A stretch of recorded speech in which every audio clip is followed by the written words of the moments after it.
Bienvenue à tous, bienvenue dans cette nouvelle vidéo pour découvrir ensemble 7 livres sur les émotions pour aider les enfants justement à mieux vivre, mieux accueillir leurs émotions. Évidemment, si cette vidéo vous plaît, n'hésitez pas à vous abonner à la chaîne YouTube. C'est parti!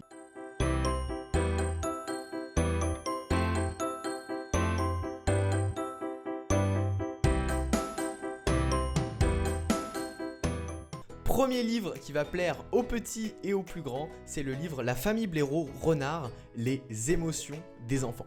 Donc c'est une BD super chouette qui pourra plaire à vos petites pousses. Dans cette histoire, eh bien, les animaux unissent leurs forces pour mieux comprendre leurs émotions, pour mieux vivre leurs émotions. On va parler évidemment dans cette BD des 5 émotions de base, des 5 émotions élémentaires, à savoir la peur, la joie, la tristesse, la colère et le dégoût. Donc je vous invite évidemment à découvrir cette petite BD qui est très jolie, qui est très bien faite. Évidemment, le lien sera en description si vous souhaitez la commander.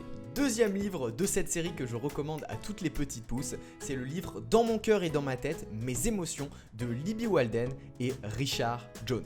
Donc ce livre-là est beaucoup plus poétique si je puis dire et il va être idéal par exemple le soir avant de s'endormir pour se calmer, découvrir un petit peu les rimes, les poésies et évidemment mieux comprendre nos émotions, comprendre un petit peu mieux comment ça fonctionne. Donc dans ce livre, les petites pousses vont évidemment suivre le petit héros qui va comprendre un petit peu comment ça fonctionne les émotions. Donc ça, c'est un livre qui s'adresse aux enfants à partir de 3 ans. Vous pouvez le découvrir juste en dessous dans la description. Troisième livre, beaucoup plus connu, peut-être que vous le connaissez déjà, c'est le livre de Max et Lily sur le carnet des émotions. Donc je sais que vous êtes très nombreux déjà à connaître Max et Lily. Personnellement, moi aussi quand j'étais plus jeune, j'en lisais certains. Et donc ce carnet-là s'intéresse spécialement aux émotions. Donc c'est assez ludique et c'est plutôt bien fait. Et ça reprend le même modèle, c'est-à-dire qu'à chaque fois il y a une description de l'émotion pour mieux comprendre comment ça fonctionne. Par exemple le dégoût, la surprise, la honte. Et ensuite on propose aux enfants de donner des exemples des moments où ils ont déjà vécu ces émotions. Ce qui est plutôt sympa, c'est que ça permet aux enfants de cheminer eux-mêmes directement de manière un petit peu plus autonome avec des petites astuces, des petits exercices et le tout bien sûr dans la bonne humeur. Quatrième livre, Au fil des émotions des enfants de Christina Nunez. Alors c'est un livre qui regorge de dessins vraiment magnifiques et qui est une vraie encyclopédie pour les petits et également pour les parents pour mieux comprendre nos émotions. Donc il y a aussi des petites explications qui sont vraiment claires, vraiment simples pour comprendre d'où ça vient les émotions, à quoi ça sert et ça va vraiment plaire à vos petites pousses et même pour les parents ça peut aussi avoir des rappels intéressants. Ce livre est adapté à partir de 3 ans. Cinquième livre, Les questions des petits sur les émotions de Marie Aubinet. Donc cet ouvrage est une vraie petite merveille. En fait, on trouve des contes un petit peu venus du monde entier et chaque conte est introduit par une petite BD avec le même personnage qui est confronté en fait à une émotion un petit peu difficile et avec un adulte qui va lui raconter une histoire justement pour mieux vivre cette émotion.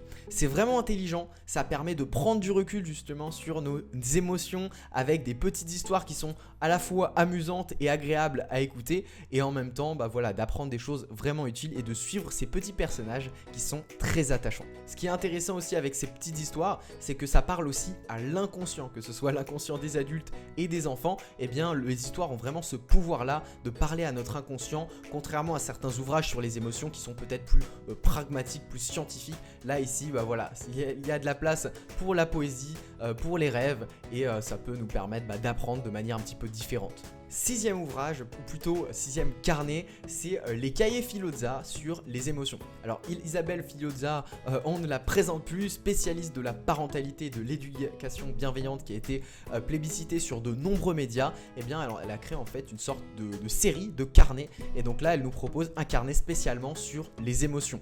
Donc voilà, il y a des petites énigmes, des petites histoires, des coloriages, des dessins qui vont permettre aux enfants de se familiariser avec leurs émotions. Et donc c'est assez sympa puisque c'est vivant, l'enfant doit agir, l'enfant doit passer à l'action, ce qui lui permet de mieux retenir finalement tout ce qu'il va apprendre.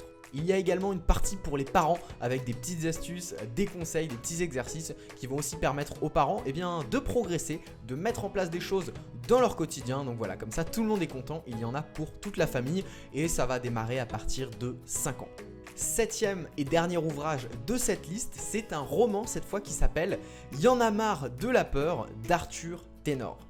Donc là c'est un roman, donc ça change un petit peu, ça va peut-être s'adresser aux enfants un petit peu plus grands puisque le personnage principal est un adolescent qui est en fait entouré par une famille qui a peur de tout et tout le temps. Donc cet adolescent il est vraiment écrasé par la peur, voilà, il a du mal à vivre et à se sentir bien dans ses baskets, et grâce à son copain et à son grand-père qui est d'origine tibétaine, il va pouvoir se libérer petit à petit, mieux comprendre ses émotions, la peur, et finalement voilà, vivre cette aventure initiatique. Donc c'est un super ouvrage que je recommande peut-être aux enfants un petit peu plus grands, peut-être à partir de 11, 12, 13 ans, qui va vraiment leur plaire et leur faire découvrir plein de choses. Voilà, c'était les 7 ouvrages que je voulais vous présenter. Si vous en avez d'autres, n'hésitez pas à nous les mettre dans les commentaires, ce sera avec un grand plaisir qu'on ira découvrir tout ça. Les différents ouvrages que je vous ai cités sont disponibles dans la description si vous souhaitez en commander certains. Également, n'oubliez pas de vous abonner à la chaîne YouTube pour ne pas manquer les prochaines pépites pour aider nos chères petites pousses. Et également, on organise prochainement un atelier spécialement sur les émotions où on va directement aider les enfants à activer leur pouvoir de la girafe pour devenir le capitaine de leurs émotions. Donc si cet atelier vous intéresse, il est également disponible en cadeau juste en dessous dans la description. C'était Albin de Petits Pouces, prenez soin de vous, prenez soin de vos petites pousses également et je vous dis à très vite.